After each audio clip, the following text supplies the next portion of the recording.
जी बिल्कुल हजू सुधी स्पष्टता થઈ રહી નથી કે લવિંગજી ઠાકોરને ફોન આવ્યો છે કે કેમ, પરંતુ જો નામ આવે તો આશ્ચર્યજનક નામ કહી શકાય, કારણ કે જે પ્રકારે ઓબીસી સમુદાયમાંથી આવે છે, પાટણ રાધનપુર સહિતનો જે વિસ્તાર જે છે, તદુપરાંત જે મહેસાણા સહિતનો જે વિસ્તાર છે કે જ્યાં ઠાકોર સમાજનું પ્રભુત્વ ધરાવતું આ જે વિસ્તાર જે છે તે જોવા મળી રહ્યો છે, એટલે કે ક્યાંક ને ક્યાંક ક્ષત્રિય સમુદાયને પ્રાધાન્ય આપે તો નવાય નહીં, ને એને માટે નામ આવે તો પણ નવાય નહીં। જી ગૌતમ, હાલ બીજા કયા નામો અત્યારે આવી રહ્યા છે આપની પાસે? 3 નામો તો અત્યાર સુધી સામે આવ્યા, હજુ કોઈ નામ આવ્યું છે જે મંત્રીમંડળમાં રિપીટ થયું હોય?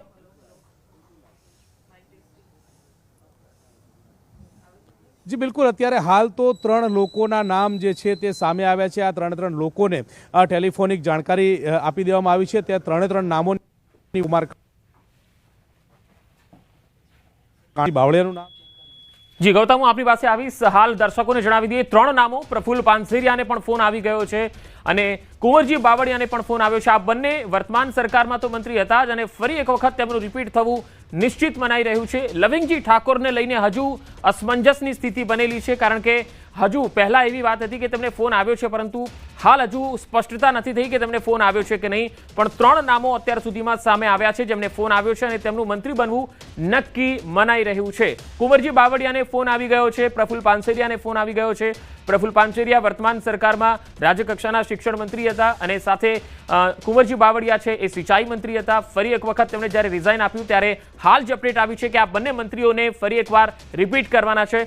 સંધ્યા, અત્યાર સુધીમાં જે 3 નામો આવ્યા છે એમાંથી પ્રફુલ્લ પાનસેરિયા અને કુંવરજી બાવળિયા આ બંને મંત્રીઓને રિપીટ કરવામાં આવ્યા છે। બિલકુલ, ખાસ કરીને જ્યારે વાત આવી હતી કે પ્રદેશ પ્રમુખ બનવાની જ્યારે વાત આવી હતી ત્યારે ઉત્તર ગુજરાત ઉપર જે પસંદગી ઢોળવામાં આવી હતી, ત્યારબાદ એ ચર્ચા ચાલતી હતી કે દક્ષિણ ગુજરાત અને આ સાથે જ સૌરાષ્ટ્રને પ્રાધાન્ય આપવામાં આવી શકે છે। જી બિલકુલ બિલકુલ, તો હાલ આપને દર્શકોને જણાવી દઈએ કુંવરજી બાવળિયા અને પ્રફુલ્લ પાનસેરિયા બંનેને રિપીટ કરવામાં આવ્યા છે। 3 નામો આવ્યા છે જેમના ફોન આવી ગયા છે અને તેમને પદ અને ગોપનીયતાના શપથ લેવા માટેનો ફોન આવી ગયો છે સીએમ માંથી। અને ઋષિકેશ પટેલનું નામ જે આવ્યું છે તેમને પણ ફોન આવી ગયો છે મંત્રી પદ માટે। ઋષિકેશ પટેલ વર્તમાન સરકારમાં આરોગ્ય મંત્રી અને પ્રવક્તા મંત્રી પણ છે અને તેમનું પણ નામ લગભગ નિશ્ચિત જ મનાઈ રહ્યું હતું કે ઋષિકેશ પટેલને રિપીટ કરશે। તો આ ત્રીજું નામ જે મંત્રી પદ માટે નિશ્ચિત થઈ ગયું છે। ઋષિકેશ પટેલને પણ ફોન આવી ગયો છે। 3 નામો આવ્યા છે અને આ 3 નામોમાંથી વર્તમાન જે મંત્રીઓ છે તેમના જ નામો આવ્યા છે। ઋષિકેશ પટેલ, પ્રફુલ્લ પાનસેરિયા અને કુંવરજી બાવળિયા, આ 3ને ફરી એક વખત મંત્રી બનાવવામાં આવશે।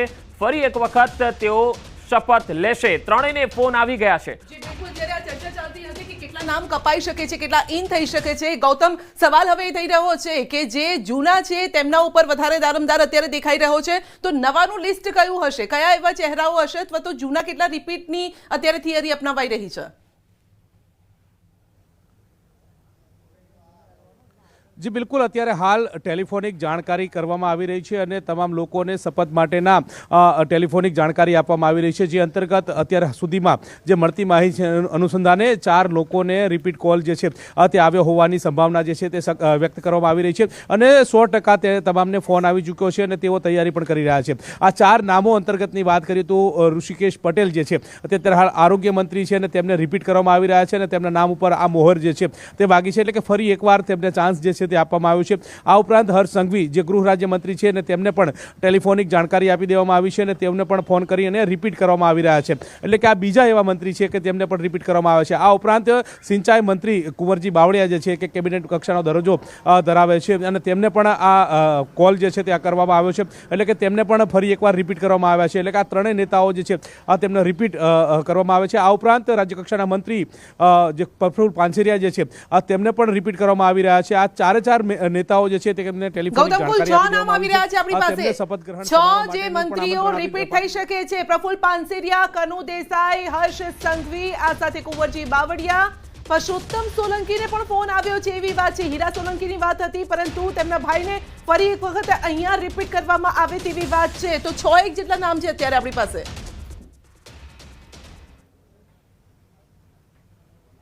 જી બિલકુલ, આ 6 નામ આપણે અવારનવાર જાણકારી દર્શકોને આપતા જ હતા કે આ 6 નામ 6 ચહેરા એવા છે કે જેમને ભારતીય જનતા પાર્ટી શ્યોર માની રહી છે, તેમને ફરી રિપીટ કરી રહી છે અને એ જ વસ્તુ ફરી એકવાર સામે આવી રહી છે કે મંત્રીમંડળના વિસ્તરણની વાતો છેલ્લા કેટલાય દિવસથી ચાલતી હતી. આજે આ દિવસ નિર્ધારિત થઈ ચૂક્યો છે, એટલે કે ઠીક 11 વાગે મહાત્મા મંદિર ખાતે શપથ ગ્રહણ સમારોહ જે છે તે યોજાવાનો છે અને આ શપથ ગ્રહણ સમારોહમાં હવે ટીમ ભૂપેન્દ્ર પટેલની જે 17 લોકોની ટીમ છે એમાં 16 મંત્રી છે અને એક મુખ્યમંત્રી, એમ કરીને 16 લોકોની ટીમમાંથી 6 લોકોને રિપીટ કોલ આવી ચૂક્યા છે. આ 6 લોકો અત્યારે હાલ ભૂપેન્દ્ર પટેલની ટીમની અંદર સામેલ છે. તેમની પહેલી ટીમની જે પહેલી વખત વિજય રૂપાણીએ રાજીનામું આપ્યું ત્યારબાદ પણ આ ટીમના સદસ્યો તરીકે તેઓ યથાવત હતા. ત્યારબાદ જે 2022માં ચૂંટણી આવી અને ચૂંટણી આવ્યા બાદ ભારતીય જનતા પાર્ટી ગૌતમ, મહીસાગર